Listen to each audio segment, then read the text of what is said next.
अब सिंचाई परियोजनाएं ध्यान रखना 3 तरह से बनाई जाती हैं। पहला वृहद सिंचाई परियोजना, दूसरा मध्यम सिंचाई परियोजना और तीसरा लघु सिंचाई परियोजना। बड़े लेवल पर सिंचाई परियोजनाएं कहाँ चलाई जाएंगी? जहां पे सिंचाई के लिए बहुत ज्यादा भूमि होगी, जिसकी जो मानक बनाया गया है वो लगभग 10,000 हेक्टेयर से उससे अधिक, मतलब 10,000 हेक्टेयर से अधिक जमीनें जहां सिंचाई योग्य होंगी वहां पे वृहद सिंचाई परियोजनाएं चलाई जाती हैं। इसमें क्या किए जाएंगे?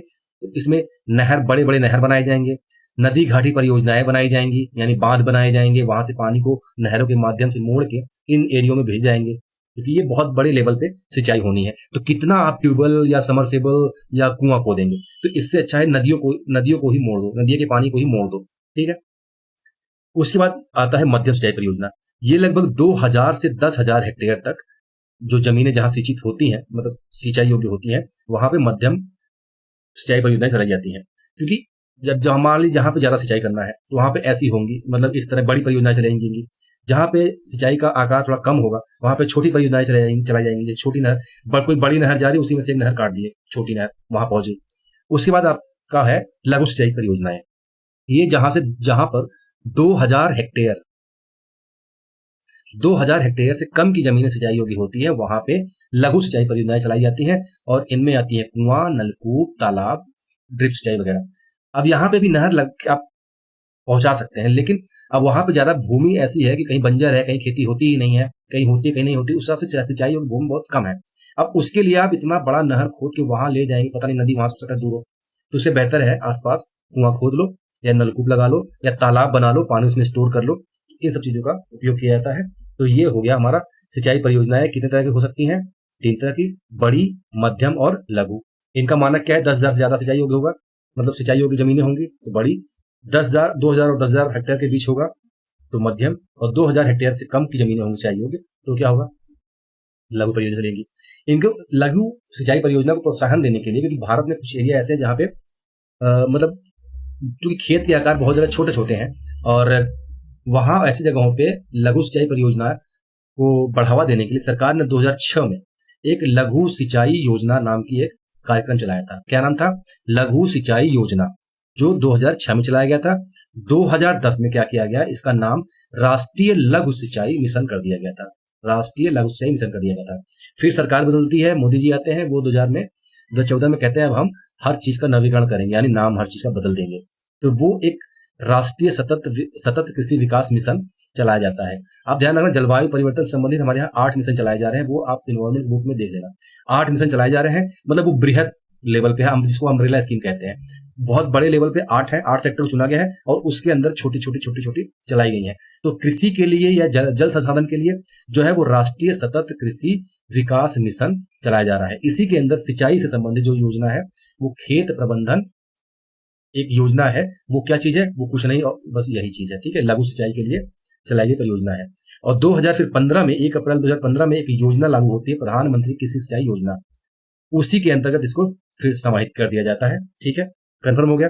तो हमने एक योजना देखा, प्रधानमंत्री कृषि सिंचाई योजना। इसका एक छोटा सा पार्ट है खेत प्रबंधन स्कीम, और इसकी जो ओरिजिन था वो 2006 में हुआ था, 2006 में बनाया गया था। इतना क्लियर है आपको? अब आगे बढ़ते हैं। अगर हम बात करें तो भारत में किसी के साधन कितने हैं, कृषि सिंचाई के साधन कितने हैं? तो एक तो नहर हो गया जो बड़े लेवल पे और मध्यम लेवल पे यूज होता है, और फिर नलकूप और तालाब हो गए जो छोटी सिंचाई परियोजनाएं हैं। अब अगर हम कुछ इंपॉर्टेंट डाटा देखें कि नहरों से भारत में कितनी सिंचाई होती है, नलकूपों से कितनी सिंचाई होती है और तालाब से कितनी सिंचाई होती है। अगर आप एक आर्थिक सर्वेक्षण 2024-25 का आर्थिक सर्वेक्षण देखेंगे तो उसमें जो फसल की सिंचाई कवरेज दिया गया है वो 2015-16 में कितना था? 49.3%, जो 2021 तक यानी 2020-21 तक बढ़ के 55% हो गया है। यानी फसल जहां पे बोई जाती है उनका सिंचाई कवरेज कितना हो गया है अब? 55%। ये हमारा आर्थिक सर्वे 2024-25 में था। अब इसके अगर बात करें अब नलकूप एवं कुओं की, तो नलकूप और कुएं से कितनी सिंचाई होती है? भारत में सबसे ज्यादा सिंचाई इसी से होती है, नलकूप और कुएं से। ये ध्यान रखना, ये लघु सिंचाई परियोजनाएं हैं, लेकिन इन्हीं से सबसे ज्यादा होती है, क्योंकि भारत बहुत ब्रॉड एरिया है। ब्रॉड एरिया होने की वजह से इसकी जो जलवायु है बहुत डिफरेंट है तो मतलब उष्णकटिबंधीय है, लेकिन जो जलवायु दशाएं हैं, मौसम है, मिट्टियां हैं, वो बहुत अलग अलग है। उस वजह से यहाँ पे नलकूप और कुएं वाली सिंचाई ज्यादा होती है। अगर आप नलकूप की बात करेंगे तो ये लगभग 47.3% और कुएं की बात करेंगे ये लगभग 13.2%। तो कुल मिला के लगभग 60 या कहीं कहीं 61% दिया रहता है। तो मतलब भारत की जो कुल सिंचाई एरिया है वो 60% कुओं और नलकूपों से होता है। ये फैक्ट है, ये क्वेश्चन पूछता है भारत में सबसे ज्यादा सिंचाई किससे होती है, कुओं या नलकूपों से, सेकंड ऑप्शन नहरों से, थर्ड ऑप्शन कुछ और दे देगा इस तरह से। तो ये ध्यान रखना। अभी हमें पता कैसे चला, तो 2017-18 में एक लघु सिंचाई जनगणना होती है। लघु सिंचाई जनगणना कब हुआ था, लास्ट वाला 2017-18 में, और ये कौन सा था, छठवीं। तो छठवीं लघु सिंचाई जनगणना 2017-18 में होता है और उसके परिणाम 2023 में जारी किए जाते हैं और पाया जाता है कि लगभग 94.8% जो लघु सिंचाई की योजनाएं हैं वो भूजल पर आधारित है, यानी ग्राउंड वाटर बेस्ड है। ग्राउंड वाटर बेस्ड है यानी नलकूप, कुआं खोदेंगे तो उसका पानी कहां से आएगा, जमीन के अंदर से, ग्राउंड वाटर से आएगा। सतही जमीन का उपयोग देख रहे हैं कितना हो रहा है, मतलब 6% से भी कम, 6% से भी कम। तो 94.8% जो लघु सिंचाई के अंतर्गत सिंचाई होती है उसका पानी कहां से आ रहा है, भूजल से। ये मैं सबकी बात नहीं कर रहा, ये मैं बात कर रहा जो लघु सिंचाई परियोजनाएं चलाई जा रही हैं, जो नलकूप और कुएं सिंचाई हो रही है उसका 94% भाग पानी कहां से आ रहा है, जमीन के अंदर से, भूजल से। ठीक है, भूजल भारत की कुल सिंचाई का ये कितना प्रतिशत कवर करता है, 2/3, यानी 2/3 भाग जो भारत का सिंचाई होती है वो भूजल से होती है। अब बात करें नहरों की, तो नहरें जो है हमारे भारत में जो सिंचाई कवरेज कवर करती है वो 24.7% है। यानी अगर भारत में जो पूरी सिंचाई 60-61% नल और कुओं से होती है, 24 से 25% नहरों से होती है, बाकी जो बच जाता है वो अन्य स्रोतों से होता है। तो अन्य स्रोतों में क्या आपका आ जाएगा, तालाब आ जाएगा, पोखर आ जाएगा, बावली आ जाएगा, ये सब चीजें।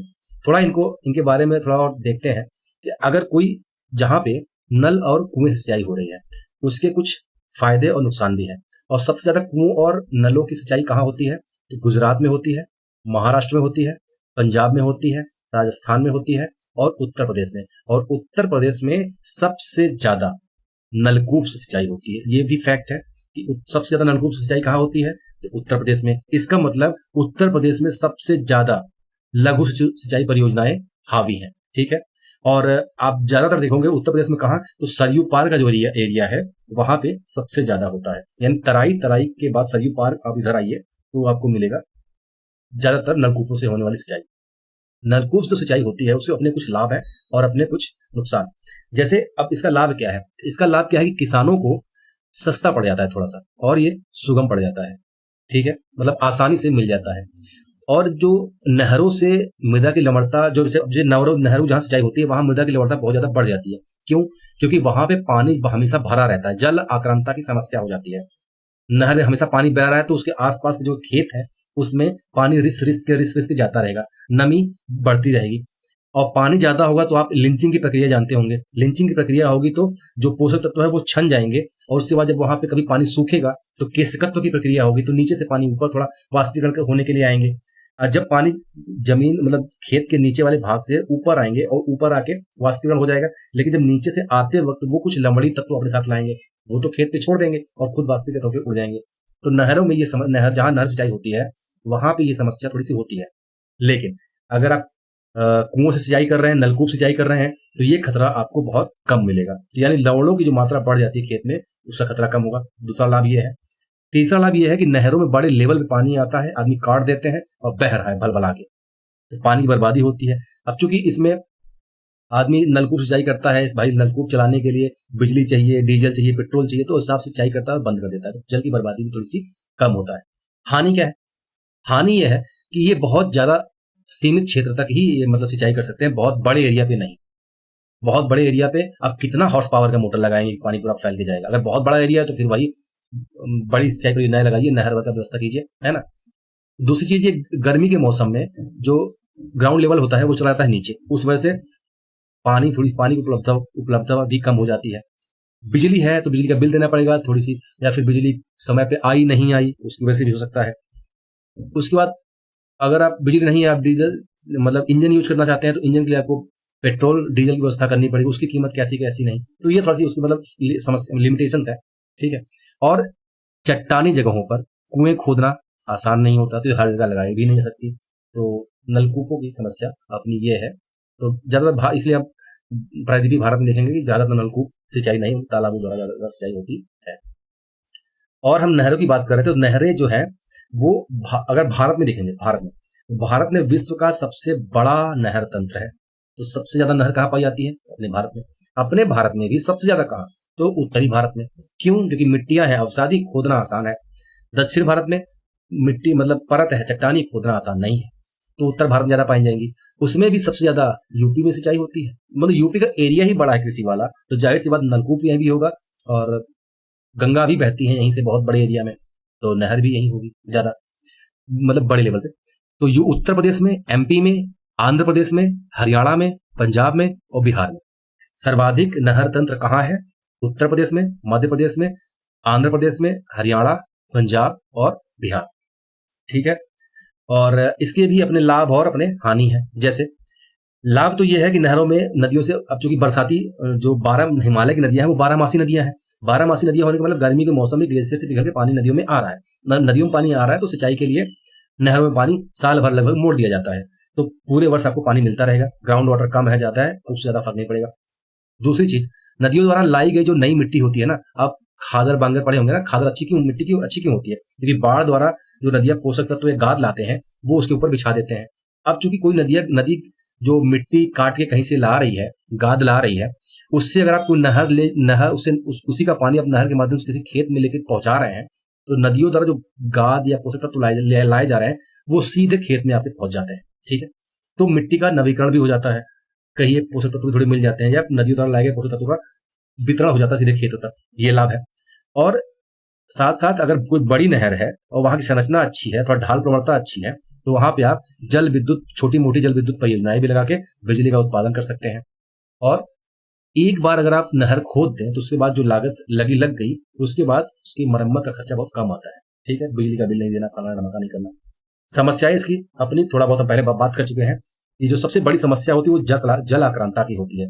जल आक्रांता की मतलब ये नहर है और इसके आसपास जो खेत हैं वो हमेशा दलदल टाइप के रहते हैं, इसमें हमेशा नमी बनी रहती है, क्योंकि नहरों का पानी रिस के हमेशा आसपास जाता रहता है। तो जल आक्रांता यानी जल का आक्रमण, जल की अधिकता बनी रहती है। इसकी वजह से यहाँ पे लिंचिंग और केशिकत्व की प्रक्रियाएं होती हैं, पोषक तत्व नीचे बैठ जाते हैं, और ये जब वाष्पीकरण की प्रक्रिया होगी तो नीचे से क्या लाएगा? लवणीय तत्व लाएगा, ऊपर आसपास छोड़ देगा।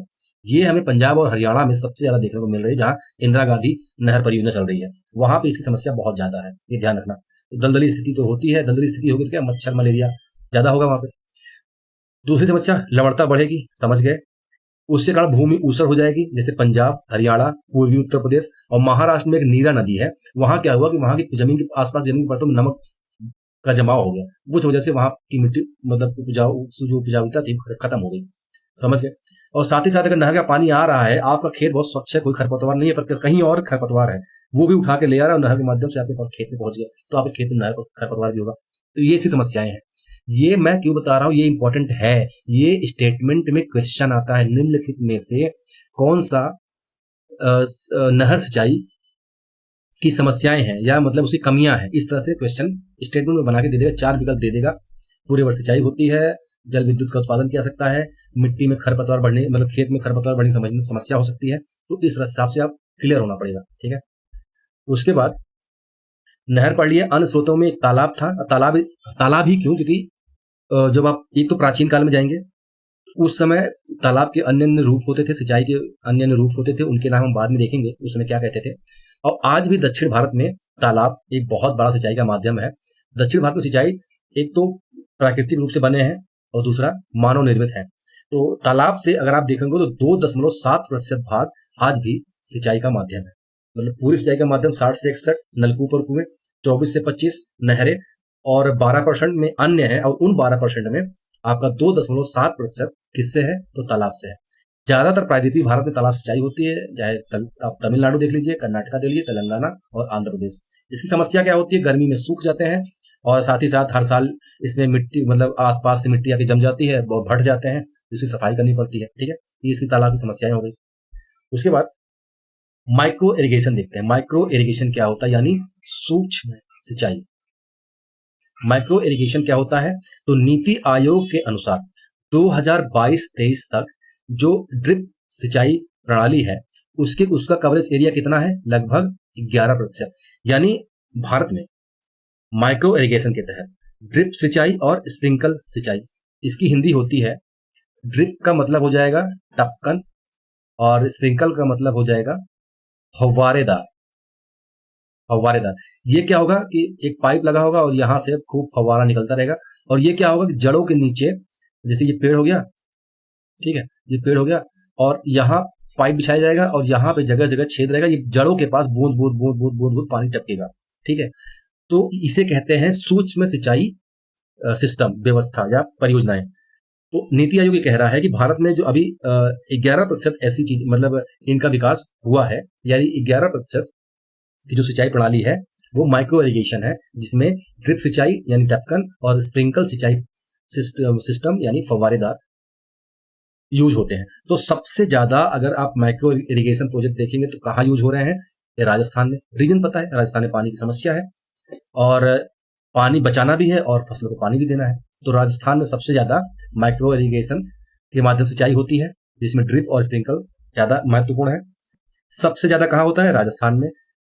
सूक्ष्म सिंचाई कहाँ होती है, सबसे ज्यादा राजस्थान में, फिर महाराष्ट्र में, फिर आंध्र प्रदेश में। ठीक है, आगे बढ़े। अब भारत में आधुनिक समय में जो सिंचाई है, मतलब क्या कहते हैं उसको, सूक्ष्म सिंचाई प्रणाली, उसमें एक तो ये ड्रिप वाली है और एक स्प्रिंकल वाली है। इसके बारे में हम पढ़ लिए, ज्यादा जानना जरूरी नहीं है, लेकिन इसकी कुछ खास चीजें हैं, जैसे इससे बूंद बूंद पानी टपकता है और कहा जाता है जड़ में। इसके माध्यम से जल का उपयोग जो है वो सिंचाई के लिए बहुत दक्ष होता है, मतलब बहुत अच्छी सिंचाई होती है, लेकिन पानी कम पानी में ज्यादा पेड़ों को पानी दिया सकता है, उसी को कहते हैं कि इसकी दक्षता ज्यादा है, कम में ज्यादा उपयोगिता, उसको कहते हैं दक्षता। ठीक है, तो इससे क्या होगा, पानी की बचत होगी। पानी की बचत होगी तो सिंचाई के लिए जो पैसा यूज होता है, सिंचाई बिल, वो बचेगा, पानी बचेगा, पैसा बचेगा, मिट्टी में लवणता की समस्या नहीं होगी, खरपतवार की समस्या कोई नहीं होगी, मृदा अपरदन नहीं होगा। जो जैसे आप नहर से पानी काट रहे हैं, अचानक से पानी ज्यादा मात्रा में आ रहा है तो क्या क्या करता है पानी, जाहिर सी बात है मिट्टियां काट के ले जाता है, तो मृदा अपरदन भी होता है। वो समस्या ड्रिप सिंचाई में नहीं होती। उर्वरकों का नुकसान भी नहीं होता। अब नहर और कुछ जो पंपिंग सेट से सिंचाई होती है उसमें क्या होता है कि आप खेत में खाद डाल दिए और सिंचाई कर दिए, और पानी आया, पानी ज्यादा हो गया और पानी लेके बह गया, पहला चीज। दूसरा, एक पानी ज्यादा हो गया तो लिंचिंग हो गई, पानी लेके बैठ गया, जब तक पेड़ अवशोषित करने से पहले पानी सोख के चला गया नीचे।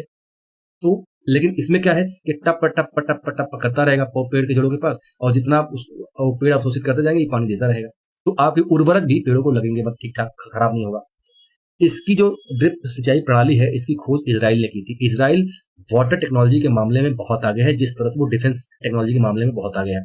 आज तो इजराइल समंदर के पानी को डिसैलिनेट करके, यानी उसका लवणीपन खत्म करके पीने योग्य पानी बना दे रहा है। ठीक, समंदर से सीधे पानी लोगों के घर तक पहुंचा रहा है, टेक्नोलॉजी का यूज करके, उसका प्यूरिफिकेशन करके, डिसैलिनेशन करके। लेकिन टपकन सिंचाई में समस्या क्या आ सकती है कि इसके लगाने में बहुत लागत लगता है, क्योंकि जो जितने भी पेड़ है, वहां तक खेत है, वहां तक आपको पाइप बिछाना होगा, फिर पानी भेजना होगा, तो उसकी लागत आ सकती है। और साथ ही साथ पाइप खेत में दिन भर बिछे रहेंगे तो धूप के कारण ये खराब जल्दी हो जाते हैं, मरम्मत करवानी पड़ेगी, बदलनी पड़ेगी। ठीक है, तो ये सब चीजें की समस्या हो सकती है।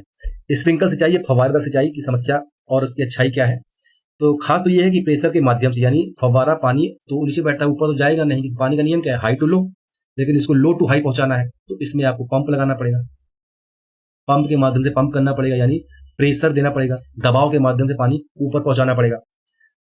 ठीक है, तो ये प्रॉब्लम्स इसमें आएंगी। इसका लाभ क्या है, वही चीजें हैं कि पानी अगर फव्वारेदार उड़ेगा तो ज्यादा पानी ना नुकसान होगा, ना ही पानी बहेगा, जो उर्वरक है वो भी आराम से पेड़ों के पास रहेंगे और मिट्टी पानी के साथ पानी में घुल के पेड़ों द्वारा अवशोषित कर लिए जाएंगे।